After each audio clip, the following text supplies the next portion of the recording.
Good morning to you. Let's get us going on Instagram here. So here we go. Today, we're going to get into women's beginner strength training, your first step to fitness success. And really, I mean, honestly, this carries over into men as well. It's the same principles, but we're gonna mainly focus on women. And so let's jump right in. And so the first thing, most of the women that come to me over the years are already doing something. They're already tried, whether it's running marathons or they've done classes, they've done something. From time to time, I'll get people that haven't done anything at all. But most of the people that have come to me in the last 30 years are usually have tried something and they're not happy about the results that they're getting.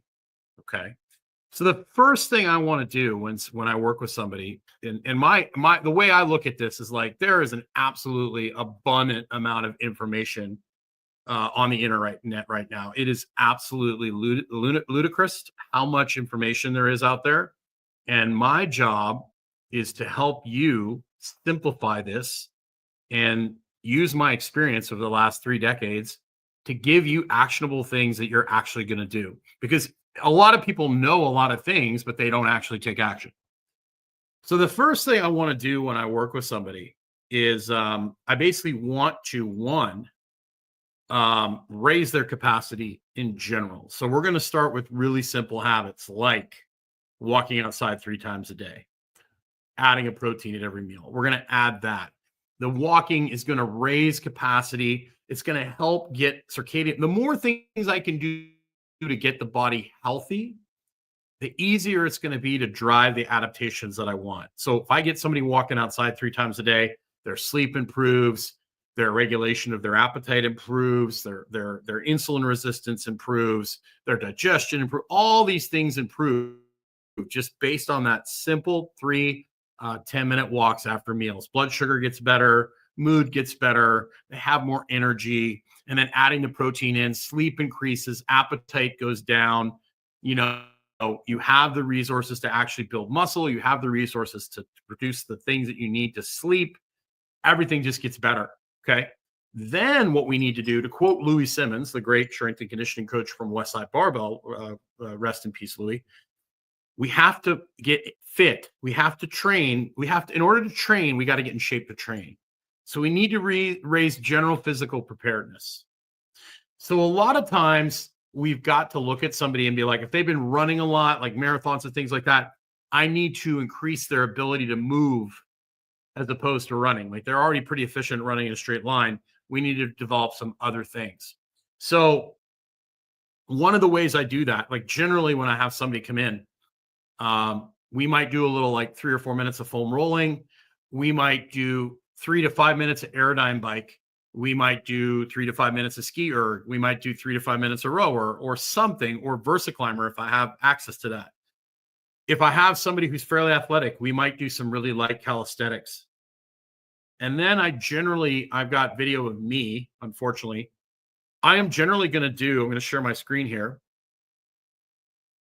I'm generally going to do some sort of floor warm up.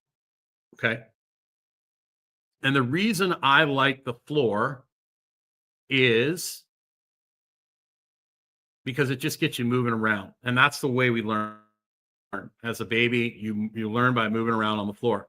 So I'm doing some turtles here, and I'm doing alternating knee turtles. So the one thing I want to do is establish the ability to get in a zone of opposition. So for women, I might choose bear crawls. It doesn't really, most women need to learn how to get their middle. They need to learn how to brace. I'm going to do some squatting bear here. So the exercises I'm going to pick is going to depend on who I'm working with and what they need to improve on. If I have somebody who's really tight through the thoracic spine, we might do some thoracic rotations. Somebody that needs like to work on their hinge, I might do some walk-ups or something like that. But the warm-up is going to be based on what that person needs to improve. Like I need to work on thoracic mobility, so I'm doing some thoracic rotations there. We might do some C is for cookie side planks because women need to generally learn how to brace their middle. Could be bear crawls, a number of things. But it's usually 4 or 5 exercises. I'm doing this little activation here to get some to improve my hip mobility. Like these are all kind of things I would do, and we would go 2 to 3 times through. That might take 5 minutes, right?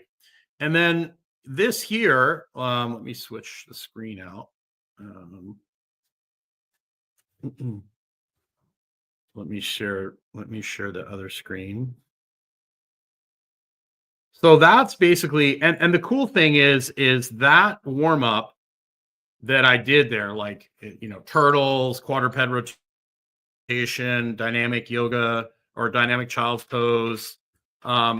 I might have a new person or someone that's new to strength training or new to working with me walk 3 times a day for 10 minutes, eat a protein at every meal. And then the goal is to go 2 to 4 times through that warm up. And if they feel good, they can do it twice a day. And we might do that for a week. Okay. And then just see how they handle it and see how they feel, particularly if they have any kind of issues. Now, after I bring somebody through, we've done like 3 to 5 minutes on maybe an Aerodyne, maybe like 2 to 3 minutes of foam rolling, like IT bands, rolling the quads out, maybe rolling under the lats on the T-spine, literally 5 minutes. I like extended warm up. In this extended warm up, I'm going to basically we're going to work on skills. And so I'm going to do I believe I'm going to do a rope squat here. I'm grabbing a TRX and I'm basically just going to sit back. I'm going to get square and I'm basically just going to sit. And what I'm trying to do is get some flexion here. Because and a lot of the exercises I'm very extended. So I'm basically just going to go into a deep squat and I'm going to stand back up. I'm trying to get some flexion in my spine. So when I go to brace on a regular squat, I've gone into flexion. I'm usually in extension. I have the middle. I have the zone of apposition. I want to go to both extremes to find and exist somewhere in the middle. So this might be something I might do with somebody as part of a warm up. And to work on a skill, I might need to elevate someone's heels. I might need to do a wall walk hinge for somebody who's more of a narrow person. A lot of the people that are very narrow and tubular, they squat really well. I tend to be challenged with the squat. I hinge well because I'm a wider body type. So I'm using the rope squat to improve my squat. Somebody who's a narrow person, like Dr. Stillman, I might use a wall walk or a drill to improve his hinge to help him get back into his hips. Now I'm going to do some walk-ups now, I believe. So basically this is just me getting in a push-up position, or am I doing a carry? Let's see. I'm doing a carry. So the kettlebell carry is just a great way to improve grip strength, improve shoulder stability, working on, not getting pulled over to the side. And I always tell, women will go to pick up a certain weight and I'll be like, your purse is heavier than that. They usually pick up like a 15-pound dumbbell. I'm like, you need to pick something that's going to tug on you a little bit.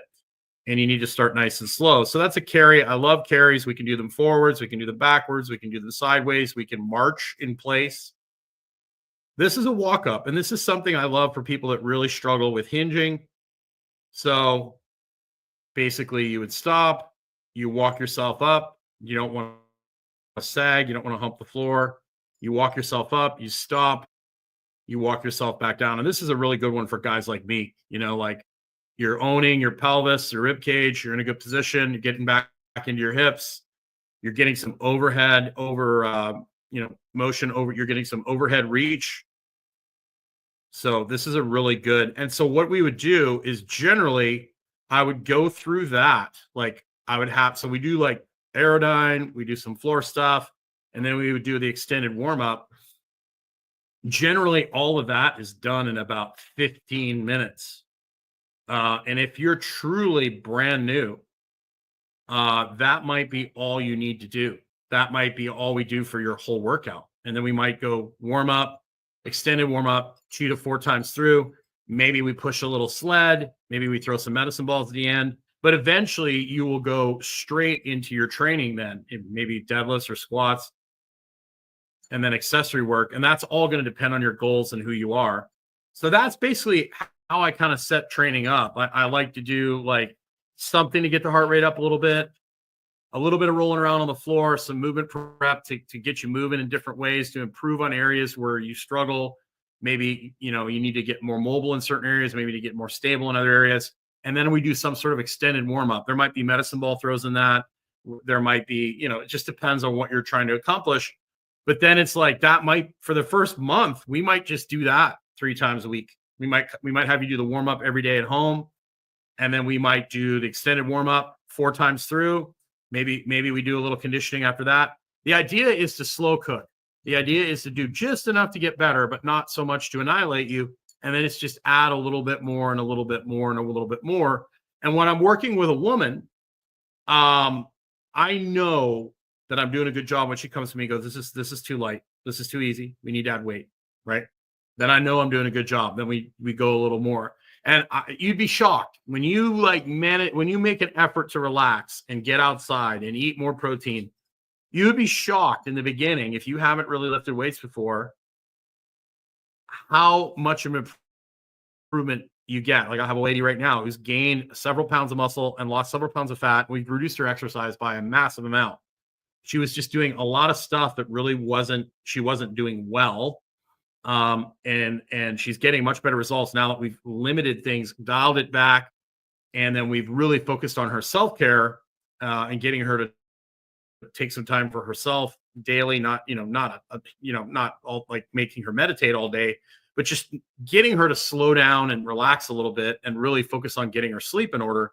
And she's done really well. Her DEXA scan was really impressive considering how much less she's doing now. And I see that over and over again with clients that I've worked with. When you pick the low-hanging fruit and you focus on doing things well, you don't have to do as much of it. And then as time goes on, you add things and then you find the right amount of work. You want to be challenged enough that your body can adapt, but not so challenged that you're like, if you're chronically sore for 2 or 3 days, you've done too much. It's consistency over time, which wins. So if you're watching this and you would love to ask me questions, I really want to help people that are serious about changing their lives. And most of you ladies, you need to strength train. You're really overwhelmed with the amount of information out there. Let me simplify it for you. Just go to vitalitysisterhood.com, sign up for the group, 100% free. You can come to the calls, get to know me. If you're really serious about making some radical changes really quickly, just join the Vitality Sisterhood, and then you'll see a link to book a call with me, and we'll get you in my coaching program. And that's where we really will, the accountability is the thing. Like most people know kind of what they have to do, more or less. It's just a matter of doing it and then making sure that you're doing the right things to get yourself going in the right direction. So I'd love to help you if you need it and you're really serious about getting yourself into a better place. I'd love to see if you're a good fit for me. I understand I'm not a good fit for a lot of people, but generally I am. I tend to help, people that want to help themselves. I'm just a guide. I'm just a teacher. You actually have to show up and do the work. So I'd love to see you in the Vitality Sisterhood, or I'd love to see you in the coaching program. If not, just keep watching this stuff, share it if you find it helpful. And we'll either see you in the group or we'll see you next time. Have yourself a great day. Make sure you take the time to get outside today. Super important. I think circadian rhythm is the foundation of your health. And Lord knows we need more nature. So I'm just going to look real quick over on Instagram, see if there's any questions. Doesn't look like we have any questions on Instagram. Got a few people watching on X, a couple people on YouTube. Have yourself a great day, and we'll see you again soon.